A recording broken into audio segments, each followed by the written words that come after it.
Hello, and welcome to the Kink Perspective. My name is Chris. I'm a psychotherapist and consultant. I do want to start out by saying first, I apologize. I know the last couple of weeks I haven't really been putting out as many episodes as I do on a week by week basis, but as things start to calm down a little bit more, I should be able to get back on top of this. So, on this episode, I want to talk about the words we use. More specifically, civil discourse, or the lack thereof happening in social media, especially within the community itself, in places like alt.com, message boards, cuffs, Twitter, FetLife. Social media was created with the idea that the virality of what we say and reaching vast audiences is paramount for those who say it. Some people share their innermost thoughts, feelings, experiences, and ideas to social media in the hopes that not even one person will read or engage with what that person has said. Other people flock to social media for publicity, to get famous, to become insta-famous, to get our lives heard by the world. This rewards content that will widely be of interest to those people and thus be shared and commented on by the greatest number of people globally. Although the rising disregard for civil discourse is felt in general conversations addressing every topic, from politics, business, sex, religion, relationships, it's affecting our friendships with our friends, our work colleagues, our family, people we don't know, peers that we engage with. It's a widespread epidemic at this point, infecting our communication, creating a parasitic mindset. And it also damages these relationships across all of society. We have to understand, if a society cannot communicate effectively, it ceases to advance and ultimately can no longer even sustain itself. The pervasive lack of civil discourse threatens the viability of our civilization. Now, when we look at this and we apply this kind of from a larger general scheme, when we're not just talking about the United States or the world as a whole and all the problems that are going on with it, when we look specifically at the BDSM community, we're starting to see more and more rises of personal attacks. If you make a positive post, someone finds something negative about the positivity. We can no longer be happy because there is always somebody offended by what we are said. They're no longer willing to look past those words because in their mind, the person's ideas or thoughts have now become their identity. A conversation consisting of civil discourse encourages productivity, if not agreement. These kinds of conversations can develop in various ways. In some cases, you might find that you and the other person disagree, but you gain a deeper respect and appreciation for one another, one another's ideas. And that's fine. I have colleagues I work with, and they'll present a topic, and I'll listen to it, and I will look at some of the merits of it, but I won't agree because I know personally techniques I've used contradict what they're saying. But this is how we learn and grow. In other cases, you may come to a clear understanding of the opposing side. You may even come to partner with those people you don't get along with or that you are arguing with instead of fighting with them. And together you create something and find a positive solution for moving forward. I've seen this in all types of academia, and I don't see it so much when I come to a place that's heavily vested in social media, though. We're not looking to join two forces, opposing forces together and try to create a solution. It's my way or basically the highway. Whatever its form, civil discourse serves to unite opposing parties in an act of collaboration. It's mutually beneficial to both sides and is indicative of a healthy society built on the fundamental principles that override ideologies, or at least we used to think so. That seems to be the changing landscape now. Now ideology seems to be the topic, the flavor of the week. And if you disagree, you're labeled, you're shouted, you're screamed at, you're canceled, you're threatened, you're protested in front of, homes, businesses, things get burned. We're starting to take discourse away from mutual collaborative thought and now have increased it as a personal attack that we must seek retribution for. So how is that healthy? Civil discourse is supposed to be a complex art form which takes practice and patience to master. It's not simply about making the strongest argument, but also presenting it well. So I might be able to present an argument on why, and I have, on why you shouldn't be taking any narcotics, any drugs, while playing in the lifestyle, because you're elevating your risk. I can present data and all of these things, but if I only present the data and don't articulate it too well, my argument won't sound as valid. But if I can unite both of those fronts, it makes presenting my point much stronger. So we have to also look not just about the presentation. It's also then we have to combine it in the debate, the communication, and that interpersonal interaction with not only who I'm interacting with, but those just on the other side, or those that agree with me. It's as much as about understanding your opponents and engaging with them, as well as about understanding the topic that's concerned. No particular topic in specific terms, politics, social, academics, religion, sex, is at fault when the conversation breaks down. Because those are just topics. It's the people discussing those topics that haven't learned how to hold a conversation. And we're starting to see this break down more and more. The problem is how such conversations are conducted. Civil discourse essentially involves a balance between a debate and a discussion, a conflict, a collaboration, sometimes a resolution. The absence of civil discourse is due to a breakdown in communication between participating parties or multiple parties, which then conflates the issue even more. Because now you're trying to have conversations on multiple fronts. People take what your statement you said somebody else as a personal slight against them. They begin an attack. The ad hominems come in. So they're no longer debating your topic. They're just insulting you personally. I have had this when I've engaged in social media. At that moment, the conversation really is over. Because that other party is no longer willing to listen or understand your side. They've made up their mind, and any conversation thereafter is going to continue to break down. We see this in this, what I call the one for all and all for one group mentality, the influence between the in groups and the quote unquote out groups. One of the reasons for animosity in a conversation is inherent, often unconscious formation of these in and out groups. Individuals build allegiances with those who share some of their same opinions and qualities, while disassociating and putting down others who differ from them. And we see this on social media all the time. We see this on places like FetLife, where somebody will put in a topic that will be quite, well, let's just say it's like kerosene and throwing a match on it. It's quite radioactive. Now, at this point, they're posing an opinion. They're not necessarily, they might be adding in some facts, but for the most part, they're giving you an opinion about what they think about a particular topic. The moment that a contradictory opinion comes in, this group mentality, these people who've aligned themselves to this person, now take it upon themselves to attack ravenously the person who is dissenting.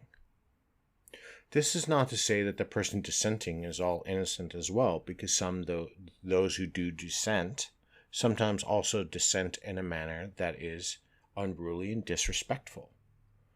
So we kind of have to look at these trends in between. Individuals tend to be more compliant towards members of their in-group and will agree, and are more likely to challenge those that out-group, like I was talking about. Without the scrutiny of your in-group, you can find your values and challenge your ideas. And this then begins to, when you're involved in a group pack, changes your defensiveness mechanisms and your reactionary aggression. One will go down, your defensiveness, personally, when you're aligned with the group, but your reactionary aggressiveness will tend to go higher. Because within a group, you're much stronger, so you don't need to be as defensive. Group associations and responses are usually subtle and automatic. The effects are often unintentional, but they still have consequences. You might hop online and find out a big drama has been gone on while you've been at work or you've been away, and suddenly you feel pulled into the conflict. And all of a sudden, you're lost 2, 3, 5 hours later into these conversations that ultimately you had nothing to do with, that don't ultimately have any way or affect your life in any great form. But these conversations provoke us. It creates the mentality of us versus them. These dichotomies that induce combativeness and inhibit collaboration. Group distinctions generate collectivist thinking and increase pressure on the individual to conform to what that group thinks. Most recently on social media of some of the BDSM websites, we're starting to see more virtue signaling against men, more posts bashing men. Okay, fair enough. These are opinions. These are the experiences by these people. That contradictory opinion comes in. The attacks ensue. More recently, I saw a post of a man attacking feminism quite disrespectfully, using language that completely destroys any argument that he was trying to make. One thing about BDSM that has always been the attractor for me was the ability to find respect for each other within the community. But this goes to exactly with what I'm saying. The breakdown of civil discourse has now led us from being respectful about your kink is not my kink, but your kink is okay, to you shouldn't do that because I said so. You shouldn't do that because that's not how I do it. We get into other pervasive ideologies and pervasive statements we start throwing around only your true way. It's not the word true. It becomes this pervasive word that has become part of the lexicon inside of social media that people use, and it's spelled TWUE as a put down that your way is the only way. When it comes to things like BDSM, we all realize that BDSM is always going to be evolving. It's like religion. We form our own Bibles to interact, but there are certain rules that we all, for the most part, believe in and abide by. We understand that it's about a power exchange. We understand some of the basic fundamentals. But as these things break down, we're starting to see more and more arguments. We're starting to lose the conversations, the love, the passion, which all brought us to the community in the first place. So by being part of a group, now you as an individual, you lose your autonomy. You're now no longer Joe or Jill or Aaron. You're an ambassador for that person who leads your group, who leads that collectivist thinking. And guaranteed you better toe the line as well, because if at any given point you don't, that becomes blood in the water, and those people eventually turn on their own. Rather than representing one person or another, the person represents the entire group. They don't represent their entire thoughts. Now, through psychological research, they found that individuals inside of groups are responsible for positively representing themselves in order to positively represent the group. What this means is they have to always present their best foot forward. Having a bad day doesn't really sometimes work out for the group, especially as the group grows in numbers. So the individual representations are evaluated by both their in-groups and the people they're surrounded with, and the out-groups. So the out-groups are actually looking for that weak link, looking for that member to screw up so they can pounce on it. The responsibility of the people within these groups is tremendous. It's full of pressure, and it's intimidating. Being observed and judged by others influences our own behavior. We start changing our patterns of what we do and how we enjoy things. We might change our interactions of, how a sub interacts with their dominant, how dominants behave, who they might interact with. Because now, if we're part of a group that doesn't agree that none of the dominants there or none of the submissives there like redheads, for example, or like people with green eyes, if somebody has a penchant for that, this has now changed and altered their behavior. Debates, whether formal presentations or informal social conventions, are often held in public settings, and this encourages superficial, sometimes well-meaning, but fundamentally dishonest virtue signaling. And we're seeing virtue signaling more and more. I posted the other day on social media, I said, with all the social media happening, is this a competition? Is there a prize for who does the best virtue signaling post? But because I asked a question, and I wasn't actually taking the moral high ground, if anything, I was kind of making fun of it. The first response I ended up receiving was someone trying to say that I was actually being virtue signaling myself. So I didn't get angry. I just responded and said, how can I be doing this if I'm posing a question?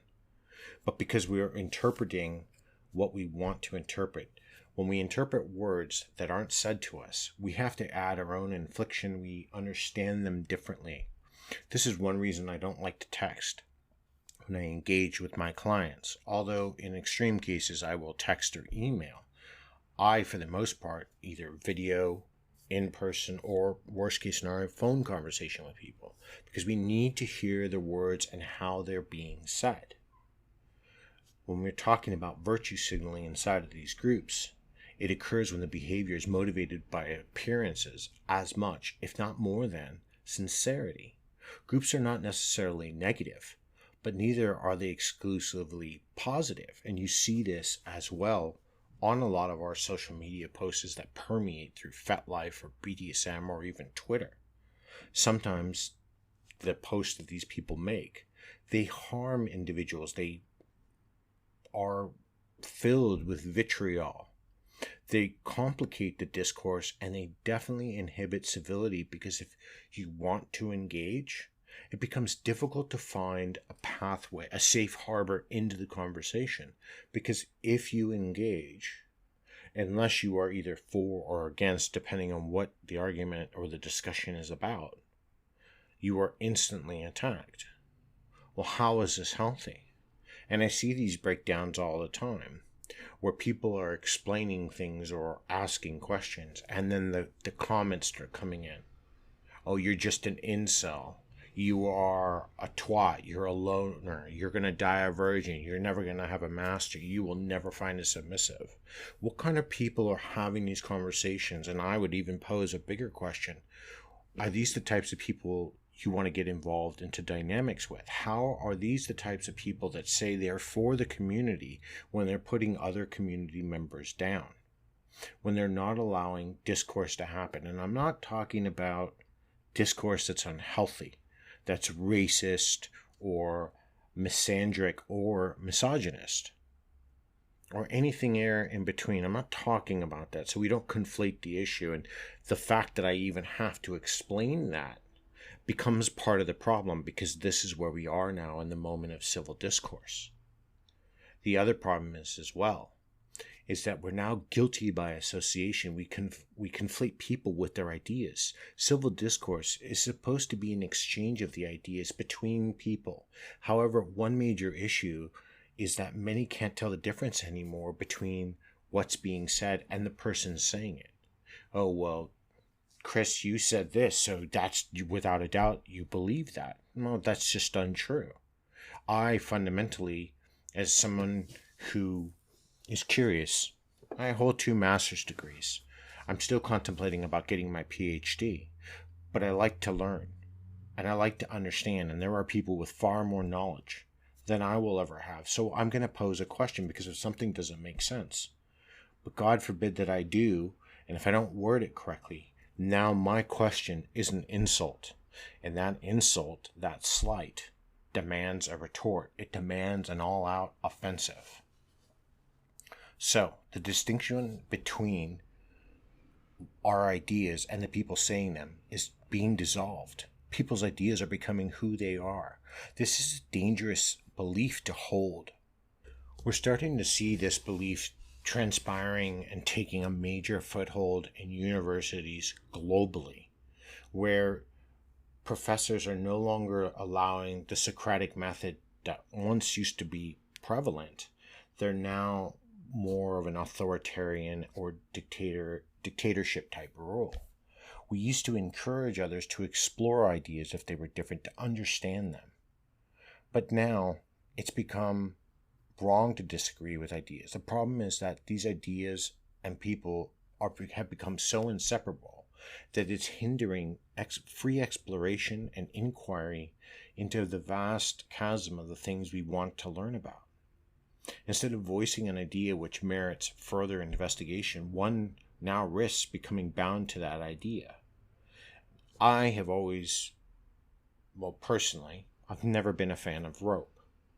I think it takes too long, and that's fine, it's my belief. But I have now met a lot of wonderful riggers of all denominations around the world.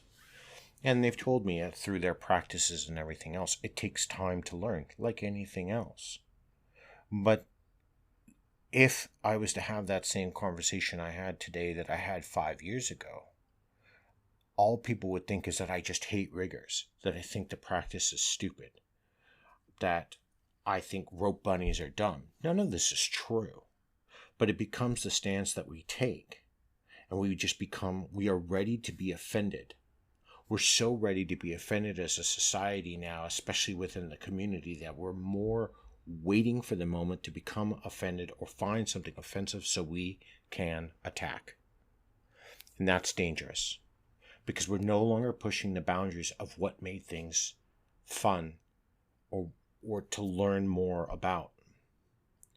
And this ceases to be a process now of discourse, that we're no longer examining things. We're not finding out where the good ideas may come from next, especially a good idea that's going to override the hundreds of bad ones that have come from before it.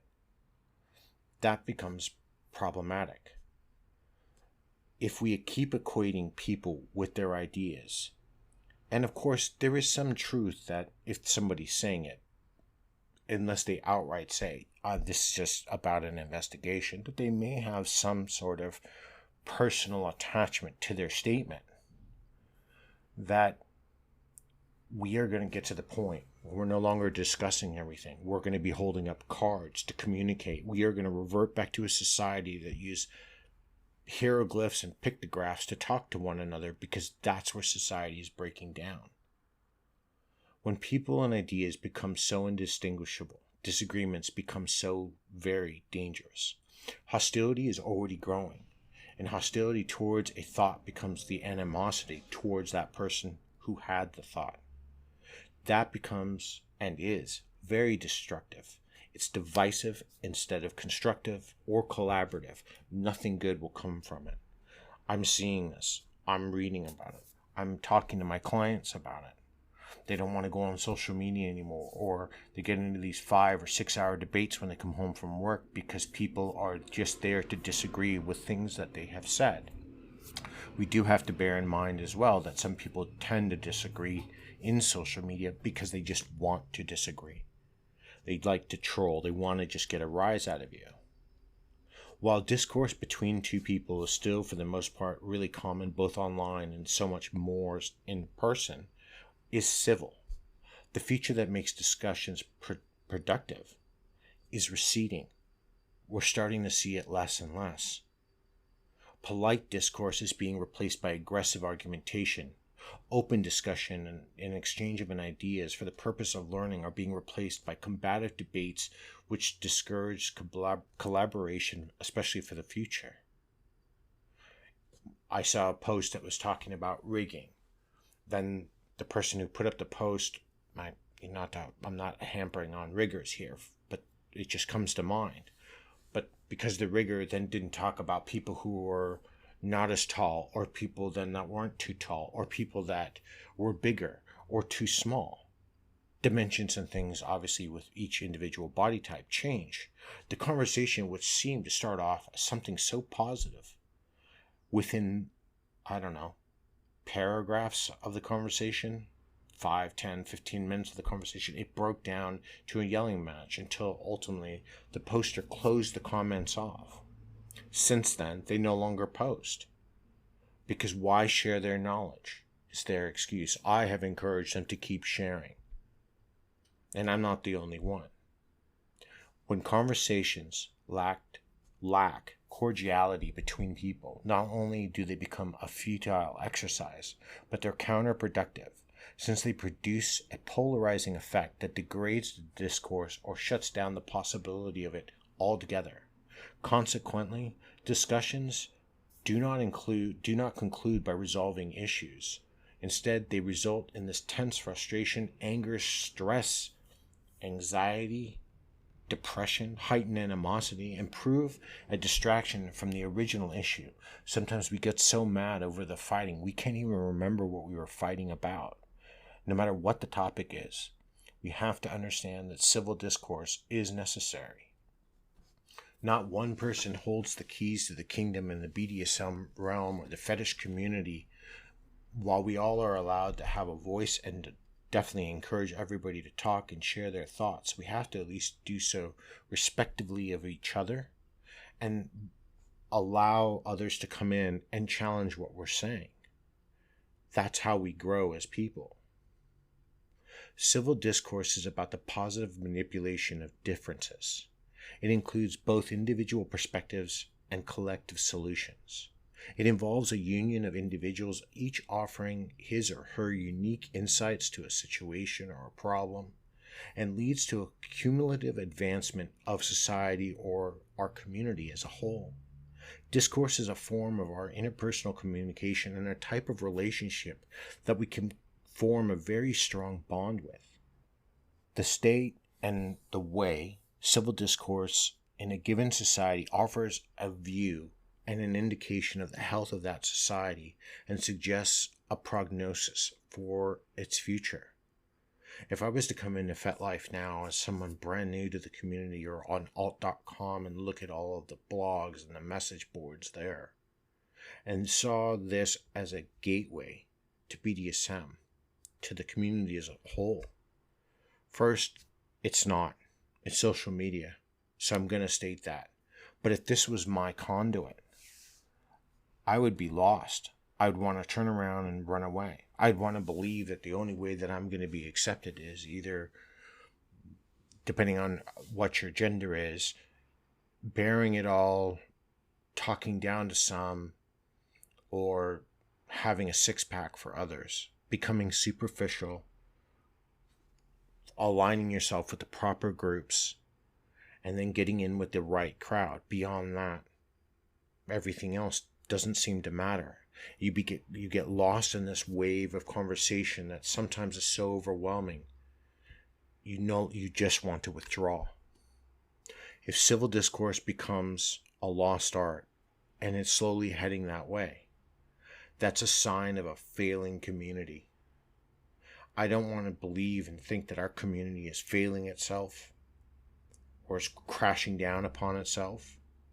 But some days I look around social media and I see the things that people are saying to one another while they'll yell to the skies about consent, respect, loyalty, honor, and trust, and in the same breath denounce somebody with the most cruelest of words. If people like this now become the representation of society, especially within the BDSM community, why would anyone want to stay or remain and be a part of it? Then they're going to reform it in a way that's only viable for them. And that's not a community I want to be a part of. Until next time, be safe and stay kinky.